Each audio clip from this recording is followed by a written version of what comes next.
Así lo descubrió Gabriel, quien nos cuenta sus andanzas de estudiante.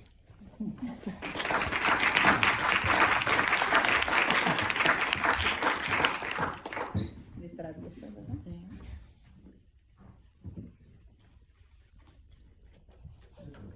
Sí. Bueno, esta historia empieza en 1985. Yo tenía 11 años cumplidos y mis papás se divorciaron.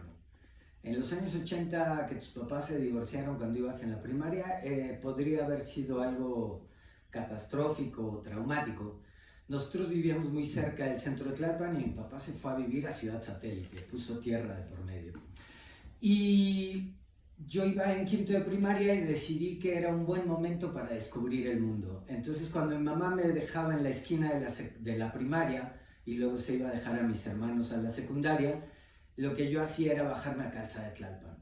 Y me bajaba a Calzada de Tlalpan y ahí tenía 3 rutas posibles para descubrir el mundo. Un pecero que iba a Izazaga, otro que iba al metro Tasqueña y otro que iba al metro Ceú.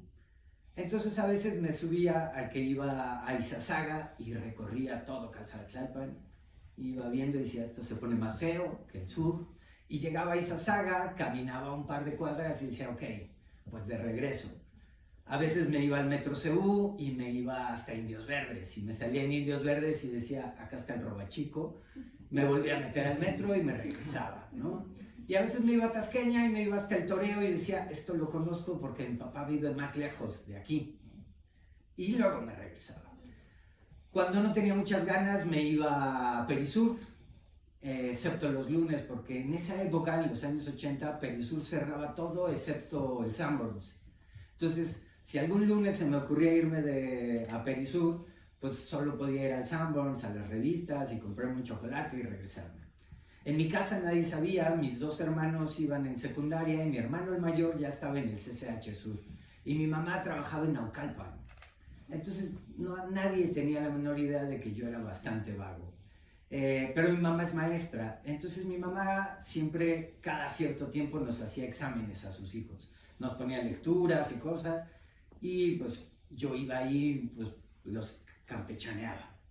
Cuando acabo quinto de primaria, mandan llamar a mi mamá cuando entregan las boletas y le dicen, ya no queremos a su hijo aquí.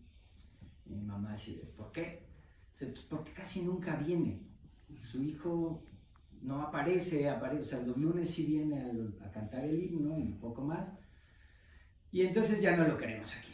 Porque es una gran responsabilidad para una escuela que un niño con un uniforme de una escuela ande por las calles de la ciudad y si le pasa algo, pues este niño tendría que estar en la escuela a los 11 años, normal. Mis papás se reúnen y en un concilio vaticano deciden castigarme metiéndome a un colegio de monjas en el centro de Tlalpan. Lo cual fue todo un shock en mi familia porque pues toda mi familia era hija del artículo 3º constitucional y de pronto tienes al menor que como castigo lo metes a una escuela privada. Entonces mis hermanos me hacían ahí un poco así como de ay, fresita, algo, ¿no? Entro a esta escuela y claro, para mí había toda una carga psicológica porque era de, están pagando por mi educación. Nunca han pagado por la educación de ninguno de mis hermanos y por la mía están pagando por vago. Entonces decidí que iba a ser el mejor alumno de esta nueva escuela, que cada primer viernes de mes íbamos a misa al centro de Tlalpan, cosa que era también así como, wow, vas a misa, siéntate, híncate, todo eso. Para mí era súper nuevo porque en mi casa pues, no se estilaba. Pero decidí que iba a ser un muy buen alumno. Entonces, en 1985, en ese año del terremoto, yo el terremoto lo recuerdo muy poco en mi escuela, porque estaba en el centro de Tlalpan y yo estaba jugando, intentando pegarle a un frutzi, ¿no? Un fútbol. En Tlalpan no pasó mucho en el sur, que era casi un pueblo. Bueno, pues en ese año el gobierno, la Secretaría de Educación, lanza una convocatoria que se llamó el Primer Congreso de los Niños. Y consistía en escribir una ponencia sobre 10 temas. Yo escogí lo que quiero para mi colonia o barrio. Y gané en mi salón. Y luego le gané al de sexto y a los de quinto. Y luego les gané a los de la zona escolar de donde me habían corrido, ¿no?